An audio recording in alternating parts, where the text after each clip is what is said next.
So let's go on to part 2 and talk about the methods for social bookmarking. How do we actually carry out this process of social bookmarking? And before I lay out a little bit of a few of the options for you, let's even answer the simple question, is social bookmarking even worth the effort of going through it? And I want to tell you why it is worth the effort.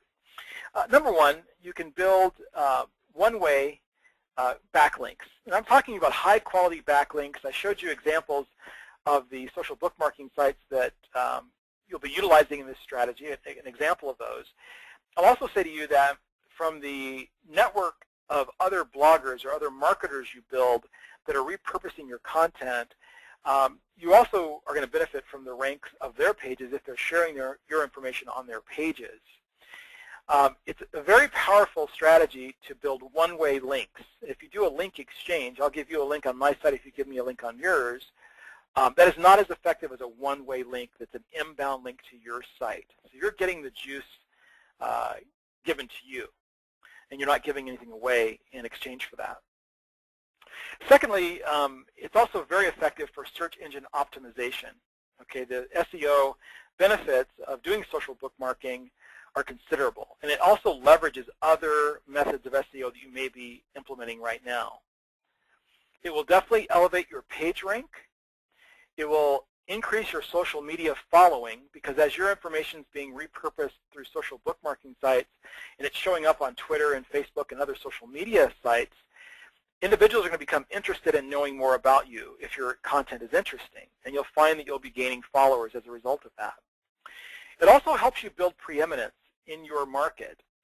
So if you think of being a market leader, if you've got content being bookmarked by hundreds of different content readers every month, and you've got your audience out there, your target audience, witness to this, you begin to elevate yourself into preeminent status by virtue of the fact that everyone seems to be repurposing or recommending your content. So you can see how that's a very powerful benefit to you as a marketer. It also allows you to establish authority in your niche, which is a little bit different than preeminence. I'm speaking of your site authority. So as Google and Yahoo and Bing and the other major search engines view your site and the authority and rank of your site, if you've got one-way links coming in from a variety of sources that are in your targeted niche, especially if those other sites are authority sites, your authority in the eyes of those search engines also is going to be elevated. And then finally, you're going to build community within your niche. And so the idea here is that as people are reading your content, they think enough of your content to bookmark it or to refer it out or recommend it to others in your marketplace, so they then see that content and they're consuming that content. You can definitely begin to build community within those people that then become followers. And so it's very powerful for that reason as well. Let's talk about how social bookmarking is done, okay?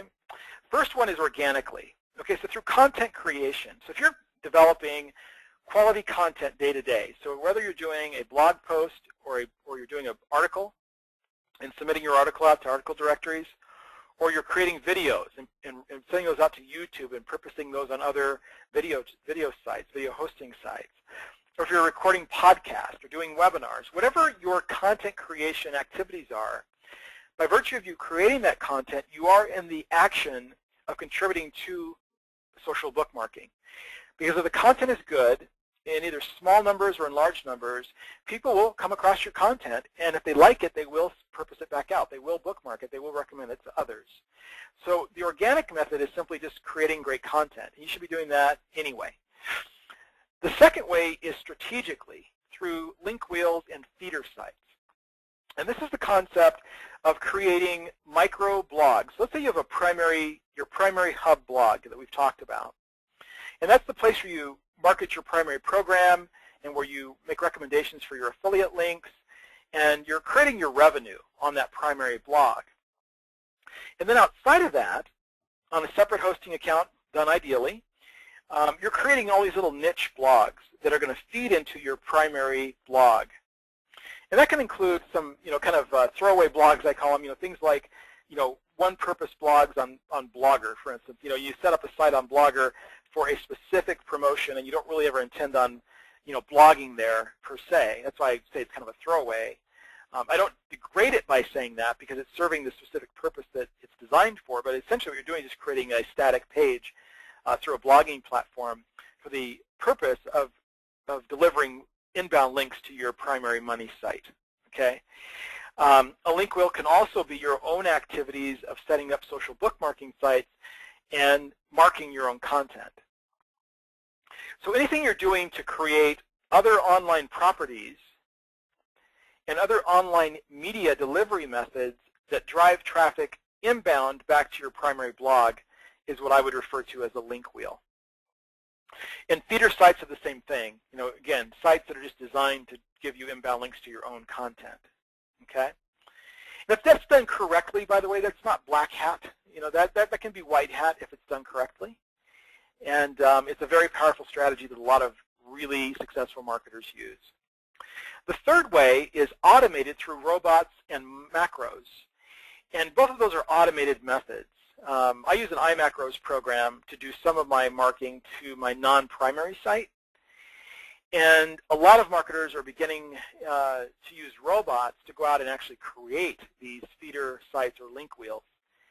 And it's considered to be gray, to maybe a little bit black hat, but it happens a lot. It's happening by a lot of big marketers, and it is effective.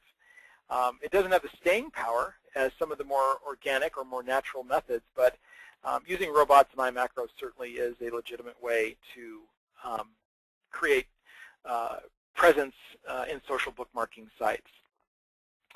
The fourth way is socially, through content creation and syndication networks. And what a content creation and syndication network is let's say, those of us that are on this call together today, let's say we just decided that we're going to post all of our blog links to the back office of a site, of a membership site. And we just have a gentleman's agreement, or it can be more formal. There are a couple of products that launched this year that were paid memberships to do this, but essentially, as a member of this back office syndication network, we're agreeing to repurpose each other's content. So if I put up a blog post, I can be assured that the 50 other members of this site are going to go to my blog and post a comment, and then they're going to hit one of the social bookmarking icons for me and purpose that content out onto the internet. It is very effective. I'm going to tell you a couple of reasons why it's not the best method, but I'll say to you this, that if you've got a very dedicated group of 20, 30, 50 people, that every time you write a blog post, go over and write a comment on, so that every blog you write has got 50 posts on it, or 50 comments left on it, and then every one of those individuals, retweet that blog post, or they bookmark it to stumble upon, or they dig it, or whatever it would be, that you can see why you'd have a very effective strategy for creating inbound links and also driving traffic to your sites. The one downside to that method is that it's really hard to get people to do it consistently. So in other words, everyone might agree today that we're all going to go to each other's blogs, read all of our content, write comments for one another, and bookmark the content. But the reality is 3 days from now, a few people will drop off, and a week from now, a couple more people will drop off, and then a month from now, a few more people will drop off, and it'll be a very small select few. Again, the 80-20 rule will be about 20% of the people that are a member of the group that actually are going in every day and looking for the content of the other members and actually following through. You'll have another percentage that do it infrequently. In other words, they may go in once a week or every now and then and do the process, and then you'll have a group of people that just don't do it. And so although it can be very effective, it's really hard to control, okay, because it's kind of a volunteer army, so to speak, and even if, let's say it's a paid membership, it all depends on how much a person values the cost of that membership to whether or not they're going to follow through with the action or not. So that's the problem there. Now I want to touch on two things that are happening that is certainly how social bookmarking is being done, but it's not the way I'd recommend. And one is inconsistently, by not having a system. So in other words, maybe you every now and then go and read other blog posts purposely. I mean, maybe you set aside an hour and say, I'm going to go and read the 10 key blogs in my niche. So the 10 leaders in my particular niche, I'm going to go read their blogs. I'm going to post a relevant comment, and I'm going to create a backlink back to my site when I register my comment. And that's a very effective strategy as well. It takes a lot of time. but it doesn't work very well if you don't do it consistently. Okay, and I don't know a lot of people that set aside, an hour a day, or let's say an hour 3 days a week, and they really sit down and purposefully do that and do it consistently 52 weeks of the year. If you did it, it would be phenomenal, but it's just a hard thing to do. We're all busy, and it isn't the kind of thing that probably comes to the top of our thought process every single day. So it's inconsistent because there's not a real system. The other way that people tend to do social bookmarking is ineffectively by not targeting the correct sites. It's great to have an inbound link on some sites, but there are other sites that doesn't really do you a whole lot of good. And so knowing which sites you should be targeting and being very focused on those sites, the correct sites, will allow you to really leverage the benefit of doing social bookmarking. Now, let me give you a little bit of a conclusion on this second part of our discussion today, and that is the fact that it cannot be disputed that backlinks are the key to growing your page rank and driving traffic to your sites. As Google has done a few marketers slaps, we all recognize that probably one of the best ways to drive traffic now is backlinks, as opposed to some of the other methods that have been going on. And social bookmarking, when done correctly, can ensure your success at achieving these goals. Unfortunately, as I said, many link wheel strategies or link exchanges or content syndication networks are ineffective because the links are either two-way, meaning I'm going to be willing to give you a link on your site if you'll give me one from yours to mine, and that devalues either link. Neither of those links have as much juice, let's say, because they're now two-way links and not a one-way link. Okay, so that's important to understand one-way linking. Or they come from a small group of IP addresses and the search engines discount them, which comes to the point of another downside to syndication networks. If all your links come from 20 IP addresses, okay, the same 20, Google and Yahoo and Bing, especially Google, are smart enough in the way that they handle their algorithms that the best that the authorities in this area can tell that those links are downgraded because they're coming from an organized, the same IP addresses.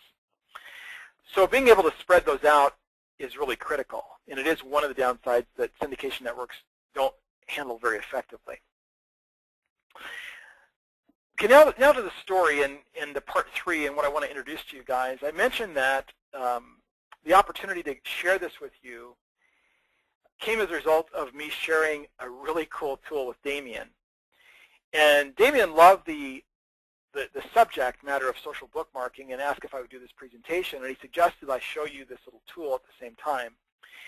I'm not going to show this to you in a manner that I'm going to pitch it to you, because I'm not actually going to even show you the site. I'm going to give you a URL if you want to go take a look at it, but I want you to understand the philosophy behind this tool.